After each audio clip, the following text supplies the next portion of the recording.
Price Lord. கர்த்தருடைய பரிசுத்த நாமத்துக்கு மகிமையுண்டாவதாக. புதன்கிழமை காலையிலே உங்கள் யாவரையும் சந்திப்பதில் மிகுந்த சந்தோஷம். பரலோகத்தின் தேவனாகிய கர்த்தர் உங்களை ஆசீர்வதிப்பாராக. இந்த நாளுடைய ஆசீர்வாதத்துக்காக ஒரு வேத பகுதி வாசிப்போம். அது 1 சாமுவேலின் புஸ்தகம் 1ஆம் அதிகாரம் 5 முதல் 8 வசனங்களை. இங்கே அன்னாளை குறித்தும்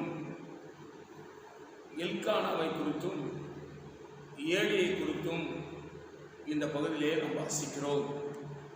அருமை கர்த்தருடைய பிள்ளைகளே, எல்கானாவுக்கு 2 மனைவி. மூத்தவள் பெனினாள், 2வது அன்னாள். ஆனால் பெனினாளுக்கு குழந்தை இருக்கிறது, அண்ணன் குழந்தை இல்லை. இப்போ அன்னாள் குழந்தை இல்லாதனாலே அவர் கற்பத்தை தேவன் அடைத்தார் என்று எழுதப்பட்டிருக்கு. ஏன்னு கேட்டால், வருஷா வருஷம் அவன் எருசலேம் தேவாலயத்துக்கு போயிடுவான்.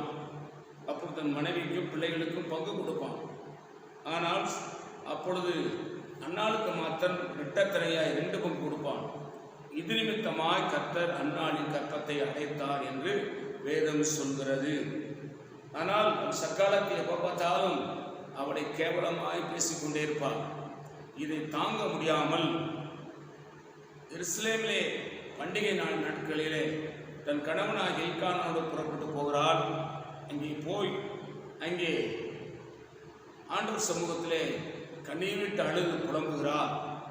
ஏலி இடத்துல வந்து மிக நேரம் இருக்கிறாயே, காலையிலே நீ மதுபானம் அறிவிட்டு வந்தாய் என்று சொல்லி கேட்ட பொழுது அங்கே அண்ணன் சொல்லுகிறான், இல்லை, என்னை தவறாக நினைக்க வேண்டாம், நான் மனக்லேசம் உள்ள ஸ்திரீ என்று சொல்லி தன்னுடைய கஷ்டங்களை சொல்லுகிறார்.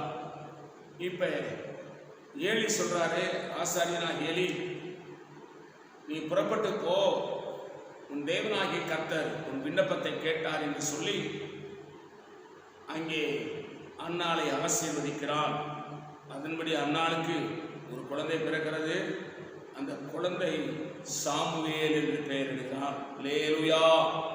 ஆண்டவராகிய கர்த்தர் நம்முடைய வாழ்க்கையிலே சில நஷ்டங்கள் கஷ்டங்கள் வரும் பொழுது ஏன் என்று வேதாகமத்திலே ஆராய்ந்து பார்த்து கர்த்தரின் பட்சமாய் மனம் திரும்பினால் நாம் ஆசீர்வதிக்கப்படுவோம். பிள்ளை பாக்கியத்தை தருவார், குறைவுகளை நீக்குவார், கர்த்தர் நம்முடைய ஜெபத்துக்கு பதில் தருவார். நான் உங்களுக்காக ஜெபிக்கிறேன். பரிசுத்த பிதாவே, நீர் எங்களோடு என்னோடு பேசுகிற நல்ல வார்த்தைகளுக்காக ஸ்தோத்திரம். இந்த வார்த்தையின்படி ஆசீர்வதி. இயேசு நாமத்தில் பிதாவே, ஆமென். God bless you. கர்த்தர் உங்களை ஆசீர்வதிப்பாராக.